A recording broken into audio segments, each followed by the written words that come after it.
Madame, Monsieur, bonjour. Les Sapinières, partis le 22 mars du port de Brioude, ont cette fois définitivement quitté l'Auvergne et le Bourbonnais, en passant ici devant le port du Veurdre, à l'extrémité nord du département de l'Allier. Voyage avec les mariniers du Bourbonnais, c'est dans quelques instants, juste après le journal, en bref et en images.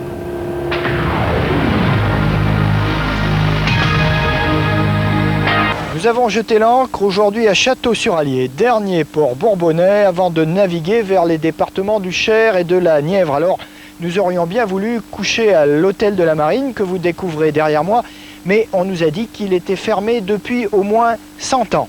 Ici, on embarquait les vins et les bois de la forêt de Saint-Augustin et vous allez voir que l'histoire des mariniers a laissé des traces. Cette rencontre entre deux rivières, la Beurdre et l'Allier, est à l'origine de l'histoire. Les premiers écrits attestant la présence de l'activité fluviale remontent au XIIIe siècle, mais la batellerie a sans doute existé bien avant. Elle y connaîtra son âge d'or au début du XIXe. Chaque année, 1000 embarcations descendaient alors la rivière, vers Paris ou Nantes. Certaines venues de Haute-Auvergne y faisaient escale, d'autres y prenaient le départ. De Château-sur-Allier partaient le bois et le charbon de bois de la forêt de Troncé, du Veurdre, les céréales et le vin. Ici aussi, on construisait des bateaux, les chenières. À l'arrivée, leur bois de chêne plus solide servait plus à la construction qu'au chauffage. À la fin du XIXe siècle, les derniers bateaux transporteront les matériaux de construction du chemin de fer qui causeront leur perte. Dans les années 1910-1920, seule restera la construction de péniches qui navigueront sur tous les grands canaux d'Europe. Le long de ces rives, aujourd'hui paisibles, il faut imaginer 130 embarcations alignées, capacité maximum du port, et toute l'agitation des opérations de chargement ou de débarquement qui devaient faire souffler sur ce coin de l'Allier un air venu du large. Les mariniers aiment parfois se mettre au chaud au coin du feu. Vous allez comprendre pourquoi dans quelques instants, car la navigation à voile n'est pas toujours chose très facile. Manu Paris, vous êtes d'ailleurs le seul à naviguer à voile actuellement sur la rivière Allier. C'est quelque chose de très sérieux qu'on ne peut pas pratiquer sans précaution. Oui, bien sûr, c'est des bateaux au fond totalement plats, comme on peut s'en rendre compte. Il n'y a pas du tout de quilles et ça avance par des allures portantes, un vent arrière globalement. Et un moindre vent de travers incontrôlé, un vent d'orage, va coucher le bateau irrémédiablement. Il n'y a pas grand-chose à faire. Comment vous avez appris, vous, à naviguer? Il n'y a pas d'école? Il faut retrouver les gestes. Il n'y a personne pour nous dire comment c'était. Et des fois, on se fait très peur. Oui, c'est difficile de remonter la rivière, parce qu'en fait, à voile, vous remontez la rivière. Bien sûr, et l'Allier a un courant extrêmement fort. Alors le but, c'est de jouer avec le courant, avec le vent, avec l'équilibre du bateau. C'est des années de travail, mais on n'est pas toujours... Tout peut arriver quand même. Oui, d'accord. Alors rassurez-vous, parce que tout peut arriver aussi avec les mariniers qui descendent en Sapinières. Et vous allez voir que pour eux non plus, rien n'est vraiment très simple.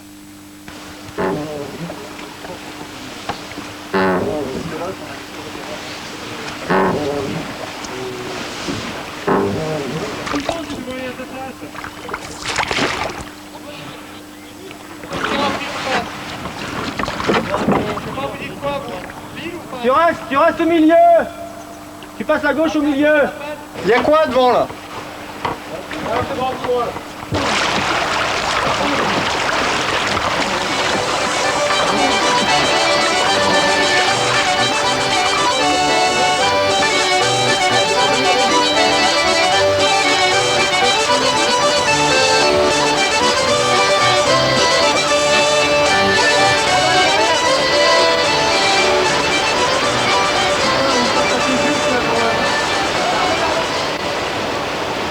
Déjà, on part avec un bateau grand pour une rivière pas du tout entretenue.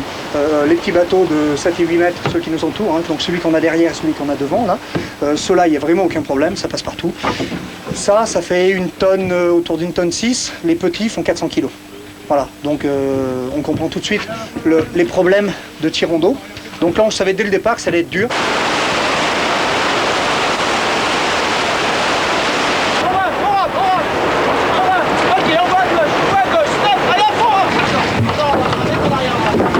Dis-moi clairement que tu veux que je batte le bateau.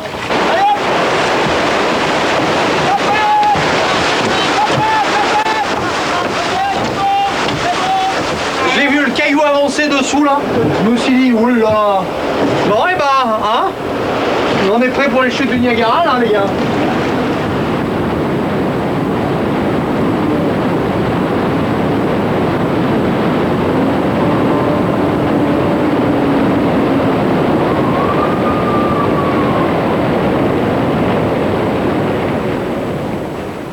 Alors, Jacques Paris, lorsqu'on se penche sur l'histoire de cette batellerie, on s'aperçoit que c'était un véritable débouché économique pour toute la région, cette activité. Il y avait bien sûr les chantiers à bateaux qui étaient réputés, puisqu'on venait de loin pour commander les bateaux. Et puis également les mariniers d'Allier qui assuraient le transport et qui habitaient aussi toute cette région. Vous avez voulu continuer cette histoire en montant bientôt une maison de la batellerie, on en a déjà parlé, pourquoi ? Le but est de rassembler l'iconographie, tous les souvenirs, également tous les objets que les gens nous ont donnés et de les réunir dans cette jolie maison du 16e avec une tour et qui sera ouverte. Ouverture quand ? On pense juillet. Que reste-t-il aujourd'hui de l'économie de la batellerie ? Pas grand-chose ? Juste en face de nous, de l'autre côté de la rivière, le vin de Rius, qui redémarre d'ailleurs, et qui était particulièrement réputé et qui est bon. Eh bien, traversons la rivière, si vous le voulez bien, pour découvrir ce vignoble tout à fait singulier, qui doit beaucoup aux Auvergnats d'ailleurs. C'est grâce à Pierre II de Bourbon et Anne de Beaujeu, fille de Louis XI, que naît le vignoble de Rius. C'est grâce à une colonie d'Auvergnats installée par le prince de Condé qu'il grandit. Le vin produit alors descend par l'Allier jusqu'au château de la Loire et devient ainsi le vin des rois. Le vignoble se développe au XVIIIe siècle, il connaît son apogée au XIXe. En 1860, on compte à Rius 300 hectares de vignes et 300 vignerons. Nous savons qu'à Rius, on cultivait essentiellement les gamay et les pinots noirs pour le rouge. En ce qui concerne les blancs, nous avons perdu la trace des anciens cépages, sans doute de vieux cépages locaux. Entre les deux guerres, la quantité supplante la qualité et la prime à l'arrachage et le remembrement aidant, la vigne périclite. En 1980, il n'en reste plus que 3 hectares. En 92, on replante, la municipalité et les habitants relancent le Clos de Rius. Mes ancêtres étaient vignerons en ces lieux depuis 1600. C'est un rêve que je caressais depuis fort longtemps et j'ai toujours pensé que la commune avait laissé passer sa chance en laissant mourir son vignoble. Investi des pouvoirs de maire en 89, je me suis fait un devoir, disons, de profiter de cette opportunité pour redorer le blason communal. Et 580 actionnaires se regroupent alors au sein d'une société civile d'exploitation agricole. En 98, les 100 000 pieds de vigne replantés sur 13 hectares en gamay, chardonnay et pinot noir produisent 850 hectolitres de vin. 3 viticulteurs travaillent à plein temps à la vigne et à la cave. Bénévolement, les actionnaires vendangent en bouteilles, étiquettent et vendent. Leur commune retrouve un avenir et eux, une convivialité. Belle couleur. J'aime le vin. Et comme tous ceux qui viennent vendre à la cave, on vend le vin avec plaisir, on rencontre des gens. Moi, je rencontre d'anciens élèves, Monsieur Vergniaud rencontre d'anciens élèves. On bavarde, les gens viennent là, ils parlent également. Je trouve que c'est vraiment très bien. Et ça n'est pas fini, l'association possède encore les droits de plantation sur 20 hectares supplémentaires. Les rois ont disparu, leur vin, lui, revit. Une renaissance que l'on arrose ici avec modération, certes, mais avec fierté. Alors comme vous pouvez le voir à la ferme d'Ambro, il y a beaucoup d'arrière petits-enfants de bateliers. Manu Paris, à ses enfants, vous leur transmettez ce savoir, à eux ou à d'autres d'ailleurs? Bien sûr, nous recevons plusieurs classes par an. Et le but est de leur montrer que l'Allier n'a pas toujours été un espace où on n'écoutait que les oiseaux, mais un lieu où il y avait une intense activité. Alors je leur raconte l'histoire de la batellerie, le passage des ponts, comment on affalait les mâts, les marchandises transportées, et puis les techniques de navigation. Et vous les faites naviguer? Vous les menez en bateau en quelque sorte? Très rarement, parce que ça comporte certains dangers, mais quand je peux, on les transporte avec le moteur. Oui. On traverse, on va sur l'île en face, on va voir les oiseaux, le dicnem criard, les sternes, on découvre un peu tous les oiseaux qui peuplent les îles. C'est un ensemble finalement entre le bateau et tout ce qui est l'environnement de la rivière? Bien sûr, c'est un tout, mais surtout d'expliquer que c'est pas qu'un lieu écologique et que les hommes ont beaucoup travaillé sur cet endroit. Vous allez voir que les mariniers qui descendent en sapinière s'arrêtent aussi dans les ports et font découvrir leur aventure aux enfants des écoles.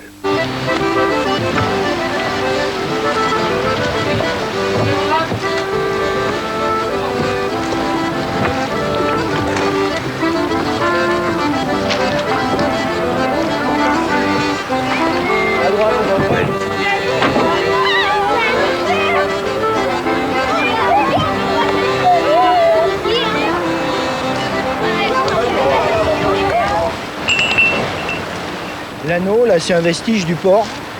Ah oui, c'est un vestige du port où ils garaient les sapinières et les accrochaient au même endroit que ce qu'on fait nous. Vous m'entendez tous? Oui. Donc celui-là, c'est pas un très grand bateau puisqu'il fait 14 mètres. Les plus grands faisaient plus de 20 mètres. Et sur ces grands bateaux, on les faisait donc tout à fait en haut de la rivière, donc au niveau de Brioude et de Brassac-les-Mines. Et plus on descend sur la rivière, plus il y a d'eau. Et plus il y a d'eau, plus on peut mettre de gros bateaux. Jeune homme, tu voulais poser une question? Qu'est-ce que vous faites quand il y a un trou? Non, quand il y a un trou, alors sur le grand, ça ne nous est pas arrivé. Sur le petit, ben, on tire le bateau sur la berge, on le vide, on le retourne et on le répare. Voilà. Ça nous est déjà arrivé 2 fois. Vous savez ce qu'on mettait dans les temps dedans? Non?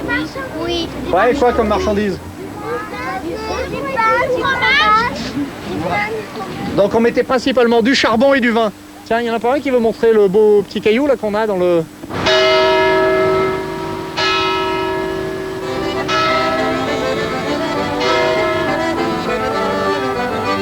Pour la première fois, les arrière-petits-enfants de mariniers, de vignerons ou de mineurs ont pu apprendre l'histoire de ces navigateurs d'eau douce. Ces escales dans les anciens ports d'Auvergne font rêver les enfants, c'est sûr, mais aussi beaucoup les adultes.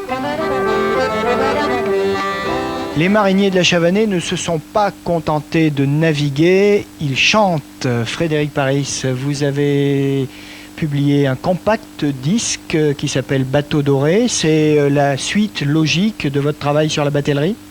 Oui, on peut même dire qu'on a commencé par les chansons avant de s'intéresser au bateau, et c'est les chansons qui nous ont amenés au bateau. Vous les avez trouvées comment, ces chansons? La plupart de ces chansons étaient notées au début du siècle et au siècle dernier, dans des manuscrits la plupart du temps, que nous avons déchiffrés. Nous avons fait un travail d'adaptation sur ces chansons. Elles parlent de quoi? Elles parlent de la rivière, elles parlent des mariniers. Souvent, le personnage du marinier dans les chansons traditionnelles est quelqu'un d'assez inconstant, qui invite les batelières à monter à bord, et en général, elles peinent à rentrer à bon port. D'accord, on peut en avoir un extrait, on chante? Bien sûr, c'est parti. J'ai 3 vaisseaux de sur la Loire, elle y est là, elle la naviguera. J'ai 3 vaisseaux de sur la Loire, dans le plus beau je t'embarquerai. J'ai 3 vaisseaux de sur la Loire, elle y est là, elle la naviguera.